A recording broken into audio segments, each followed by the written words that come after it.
দুটো লবঙ্গ এবং তার সঙ্গে একটা গোলমরিচ আপনারা নিয়ে বালিশের নিচে রাখবেন। এটা শুক্রবারে করবেন।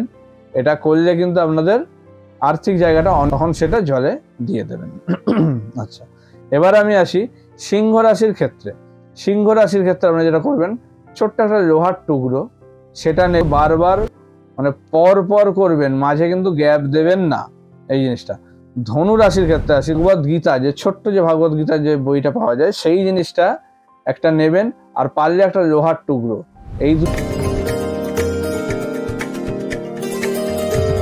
আচ্ছা, এখন আমাদের অর্থের প্রয়োজন কার নেই? প্রত্যেকেরই কিন্তু আমাদের অর্থের প্রচণ্ডভাবে দরকার। আর এই অর্থ ছাড়া আমাদের সমস্ত কিছুই মানে আমাদের নিজস্ব যে আত্মীয় স্বজন আছে বা বাড়ির লোকজন আছে তারাও কিন্তু আমাদেরকে সেরকমভাবে ভ্যালু দেয় না। যদি আমরা অর্থর মানে রোজগার করতে না পারি বা অর্থ না জমাতে পারি বা কিছু করতে পারি আমাদের অর্থের জায়গাটা ঠিকঠাক করে, তাহলে কিন্তু আমরা কোনো জায়গাতেই মান সম্মান বলুন, প্রতিপত্তি বলুন, কোনো কিছুই আমরা কিন্তু পাই না। কিন্তু এখন এই সময়ে দাঁড়িয়ে এত বেকারত্ব, এত দ্রব্যমূল্য বৃদ্ধি, সমস্ত কিছু কিন্তু মানে এই অর্থের ওপরে কিন্তু দাঁড়িয়ে রয়েছে। অর্থ যেমন কিছুই না, আবার অর্থ ছাড়া এখন কিছু হবেও না। সমস্ত কিছুই আবার অর্থই। আর এখন মানুষের সমস্যাও হচ্ছে এই অর্থটার অভাব। আমাদের ম্যাক্সিমাম মানুষজন কিন্তু বিভিন্ন রকম মানে আমরা এই সমাজের যে বিভিন্ন রকম পেঁয়াচি এসব রয়েছে, ধরুন এই যে লোন দেনা, বিভিন্ন রকম জায়গায় কিন্তু আমরা জড়িয়ে আমাদের কিন্তু মানে জীবনটাকে কিন্তু ওইভাবেই একটা মানে টানা পড়ে নেওয়া ইয়েতে চলছে, যেটার জন্য কিন্তু আমরা বেরোতেও পারছি না। আমাদের মনের আনন্দ, হাসি খুশি সমস্ত কিছু কিন্তু চলে যাচ্ছে শুধুমাত্র এই অর্থের অভাবে। আজকে আমি জ্যোতিষার্ণব গৌরব আপনাদের সঙ্গে এই জিনিসটা নিয়ে একটু আলোচনা করব। প্রত্যেকটা রাশি ধরে ধরে কিছু হোম রেমেডি বা টোটকা আমি আজকে দেব, যেগুলো আপনাদের এই আর্থিক জায়গাটা অনেকটা সচ্ছল অবস্থায় নিয়ে আসতে পারে। যদি আপনারা আমার এই প্রত্যেকটা কথা মেনে চলতে পারেন এবং সেই জিনিসগুলো যদি ফলো করেন, তাহলে কিন্তু অবশ্যই আপনি ফল পেতে বাধ্য। দেখুন, 100% ঠিক করে দেওয়া সম্ভব নয়। যেটা প্রতিকার করতে পারে সেটা তো টোটকায় সমস্ত সম্ভব নয়, কিন্তু তাও একটা ভালো জায়গায় অবশ্যই দাঁড় করাবে, এটুকু আপনাকে আমি বলতে পারি। আপনার যে সমস্যা চলছে সেগুলোর থেকে কিন্তু আপনি অবশ্যই বেরিয়ে আসতে পারবেন। আর্থিক জায়গাটা যথেষ্ট পরিমাণে কিন্তু আপনার সচ্ছলের জায়গায় নিয়ে আসতে পারে এই টোটকাগুলো। এগুলো প্রত্যেকটা কিন্তু মানে স্বাস্থ্যসম্মত প্রত্যেকটা জিনিস, কিন্তু মানে গবেষণামূলক বা রিসার্চ সংক্রান্ত জিনিস থেকে কিন্তু তৈরি করা। এগুলো প্রত্যেকটার কিন্তু মানে ফলাফল দেখে তবেই কিন্তু এগুলো দেওয়া। এগুলোর সবগুলোই কিন্তু ঘটে। সেই কারণেই বলে, যদি ঠিক করে পালন করতে পারেন অবশ্যই আপনার এই সমস্যা থেকে আপনি বেরিয়ে আসতে পারবেন। সেই কারণেই বলছি, আপনাদেরকে অনুরোধ করছি যে ভিডিওটা স্কিপ না করে আপনারা দেখতে থাকুন। হয়তো কিছুটা লেন্দি হবে, কারণ 12টা রাশি নিয়ে আমাকে বলতে হবে প্রত্যেকের ক্ষেত্রে, কিন্তু নিয়মগুলো প্রত্যেকটা একদম পাই টু পাই এভাবে মেনে চলুন। স্কিপ করলে কিন্তু ওই নিয়মগুলো হয়তো বাদ চলে যাবে, সেক্ষেত্রে আপনি পালন করবেন কিন্তু দেখছেন সেইভাবে ফল পাচ্ছেন না।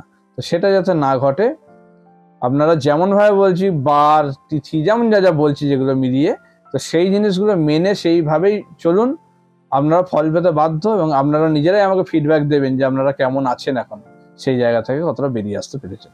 তো প্রথমেই আসি, প্রথম যে রাশি থেকে আমাদের শুরু হয় রাশিচক্রের মেষ রাশি।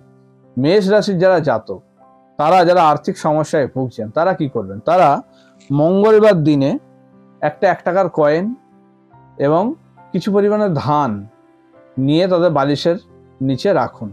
এটা মঙ্গলবার দিনে করবেন। এই রকম 8খানা মঙ্গলবার পালন করবেন। আর এই মঙ্গলবারের যেটা হলো, এইগুলো 8টা মঙ্গলবার জমা করে এই কয়েনগুলো কোনো কাউকে দান করে দেবেন, আর ধানগুলো জলে দিয়ে দেবেন লাস্টে। ঠিক আছে? এটা হচ্ছে মেষ রাশির জন্য। এবার আসি আমি বৃষ রাশির ক্ষেত্রে। বৃষ রাশির ক্ষেত্রে যেটা করবে সেটা হচ্ছে শুক্রবার দিনে 2টো লবঙ্গ এবং তার সঙ্গে একটা গোলমরিচ আপনারা নিয়ে বালিশের নিচে রাখবেন। এটা শুক্রবারে করবেন। এটা করলে কিন্তু আপনাদের আর্থিক জায়গাটা অনেকটা ভালো করে দেবে। এবং আপনারা করবেন কটা 7টা শুক্রবার করবেন এরকম পরপর, কোনো গ্যাপ দেবেন না। আবার বলছি বারবার, যারা পালন করা শুরু করছেন তারা কিন্তু কোনো রকমভাবে গ্যাপ দেবেন না। পরপর করবেন, মাঝে গ্যাপ হলে কিন্তু আবার প্রথম থেকে করতে হবে। সেইভাবে যেন যেখানেই থাকুন, সে বাড়িতে থাকুন, ঘুরতে যান, আত্মীয় বাড়ি যান, যেখানেই যান, সেখানেই নিজের বালিশের নিচে এই জিনিসটা অবশ্যই করবেন। শুক্রবার দিনে রাখবেন, পরে শুক্রবার ওটাকে বার করে নেবেন, দিয়ে ওগুলো সব মানে একসঙ্গে কালেক্ট করবেন, করে জলে দিয়ে দেবেন, ঠিক আছে।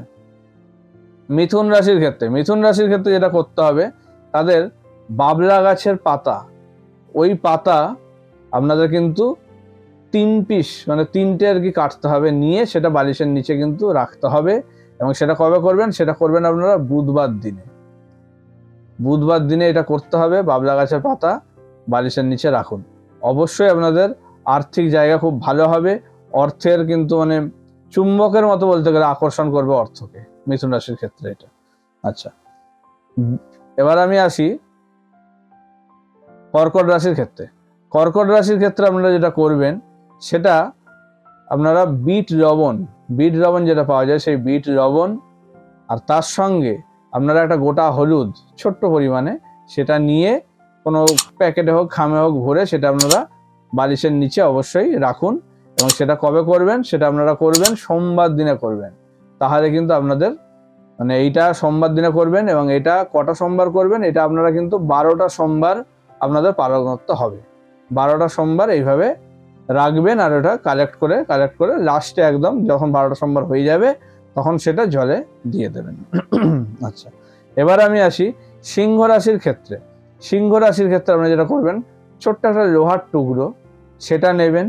সেটা নিয়ে আপনারা যে কোনো খাবারের কিছু জিনিস, ঠিক আছে, সে কোনো একটা ছোট কিছু মানে যে কোনো খাবার হোক, সে মিষ্টি নয় অবশ্যই, কোনো একটা সবজির কিছু জিনিস যদি হয়, সে ধরুন একটা বিমস হোক বা কিছু একটা ছোট্ট কিছু সবজির হোক, সেটা আপনারা বালিশের নিচে রাখবেন, ঠিক আছে।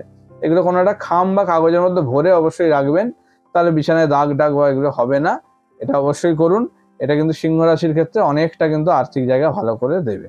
কন্যা রাশির ক্ষেত্রে আপনারা যেগুলো 1 কোয়া রসুন পাওয়া যায় না, সেই রসুন জোগাড় করুন। সেই রসুনটা আপনারা বুধবার দিনে বালিশের নিচে সেই রসুন কিন্তু রাখবেন প্রত্যেক বুধবার। এরকম কটা করবেন? এরকম 9টা বুধবার আপনারা পালন করবেন। আচ্ছা, সিংহ রাশির ক্ষেত্রে যেটা বললাম ওটা কিন্তু রবিবার করবেন এবং কটা করবেন? 7টা রবিবার পালন করবেন। আচ্ছা, তুলা রাশির ক্ষেত্রে মৌরি একটু নিয়ে সেটা কিন্তু মানে একদম সামান্য পরিমাণে সেটা নিয়ে বালিশের নিচে রাখুন তুলা রাশির ক্ষেত্রে। সেটা কবে করুন? শুক্রবার দিনে করবেন। এইরকম 13টা শুক্রবার আপনাদের কিন্তু পালন করতে হবে। 13টা শুক্রবার এটা পালন করবেন। বৃশ্চিক রাশির ক্ষেত্রে আমি আসি। সবুজ এলাচ, কিন্তু শুকনো এলাচ নয়, সবুজ রঙের যে এলাচটা হয় সেই এলাচ 3খানা নেবেন। সেটা নিয়ে আপনারা মঙ্গলবার দিনে বালিশের নিচে রেখে শোবেন, এবং প্রত্যেক মঙ্গলবার চেঞ্জ করে এটা কিন্তু 7টা মঙ্গলবার আপনাদের করতে হবে, এবং একসঙ্গে সব কালেক্ট করে তারপর সেটা জলের মধ্যে দিতে হবে 7 দিন হয়ে যাওয়ার পরে। আবারও বলছি, এগুলো কিন্তু বারবার মানে পর করবেন, মাঝে কিন্তু গ্যাপ দেবেন না এই জিনিসটা। ধনু রাশির ক্ষেত্রে এটা করবেন ময়ূর পালক আপনারা বৃহস্পতিবার দিন বালিশের নিচে রেখে এটা কিন্তু রাখবেন, এবং এটা হচ্ছে 16টা বৃহস্পতিবার আপনারা পালন করবেন। ওই ময়ূর পালকটা চেঞ্জ করে আবার একটা নেবেন, এরকম করে 16খানা টুকরো যখন তৈরি হবে সেগুলো কিন্তু আপনারা জলে বা কোথাও দিয়ে দিতে পারেন। এটা মকর রাশির ক্ষেত্রে আপনারা সামান্য পরিমাণে সাদা সর্ষেটা নেবেন, আর সাদা মরিচ, এই দুটো জিনিস নিয়ে কিন্তু কোনো কাগজের টুকরো বা প্যাকেটের মধ্যে রেখে সেটা কিন্তু বালিশের নিচে রাখুন। শনিবার দিনে করবেন, আপনাদের কিন্তু অর্থের জায়গা ভালো হয়ে যাবে। আর্থিক যারা সমস্যায় ভুগছেন এগুলো কিন্তু অনেকটা মিটিয়ে দেবে। কুম্ভ রাশির ক্ষেত্রে আমি আসি। কুম্ভ রাশি যারা, তারা ভাগবত গীতা, যে ছোট্ট যে ভাগবত গীতার যে বইটা পাওয়া যায় সেই জিনিসটা একটা নেবেন, আর পারলে একটা লোহার টুকরো, এই দুটো জিনিস বালিশের নিচে রেখে দিয়ে আপনারা শোবেন।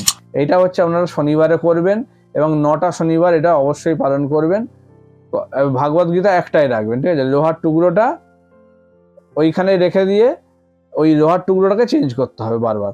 ছোট ছোট টুকরো নেবেন, সেটা 9টা, এরকম 9টা টুকরো তৈরি হবে। আর ভাগবত গীতাটা একটাই থাকবে, ওটাই হচ্ছে 9টা শনিবার থাকবে, ঠিক আছে। মানে 9টা শনিবার অবধি যতটা টাইম, পুরো দিন অবধি ওটা থেকে তারপর ওটাকে কালেক্ট করে নিয়ে এবার ওই টুকরোটাকে আপনি জলে বা ইয়েতে দেবেন, যাই কিছু করবেন, ঠিক আছে। আচ্ছা, মীন রাশির ক্ষেত্রে আসি। মীন রাশির ক্ষেত্রে ছোট্ট কর্পূর, একটা কর্পূরের নেবেন, আর তার সঙ্গে কিছু দারচিনি, এই দুটো জিনিসকে কিন্তু নিয়ে আপনারা বালিশের তলায় রাখবেন। সেটা কবে রাখবেন? বৃহস্পতিবারে রাখবেন, এবং এটা আপনাদের 10টা বৃহস্পতিবার কিন্তু পালন করতে হবে, বালিশের নিচে রাখতে হবে। তার মানে 10খানা কর্পূরের টুকরো রাখবে, আর ওই যেটা বললাম আপনাদেরকে, কর্পূর আর এদিকে দারচিনি, এই দুটো জিনিস কিন্তু মানে 10 দিনই চেঞ্জ করে করতে হবে, মানে 10টা বৃহস্পতিবার চেঞ্জ করে বালিশের নিচে রাখতে হবে। এইটা করুন, অবশ্যই ফল পাবেন, আর্থিক জায়গা থেকে অবশ্যই মুক্তি পাবেন। আমি যেগুলো বললাম প্রত্যেকটাই বাড়িতে কিন্তু করতে পারবেন, সেইভাবেই বলা, আর প্রত্যেকটা কিন্তু স্বাস্থ্যসম্মতভাবে বলা, প্রত্যেকটার কিন্তু ভিত্তি রয়েছে। তো এগুলো অবশ্যই খাতায় নোট করে রাখুন এবং সেইভাবে পালন করুন। যেমনভাবে বললাম, যে বারে বললাম সেইভাবেই পালন করবেন, তাহলে কিন্তু আপনারা এটার ফল বুঝতে পারবেন। এইগুলো পালন করার পরে আপনাকে জানাবেন যে কেমন আছেন। অবশ্যই ভালোভাবেই হবে, ঠিক আছে? অনেকটা জায়গাটা আপনাদের মিটে যাবে। এটা পালন করুন। ভালো থাকুন, সুস্থ থাকুন। নমস্কার।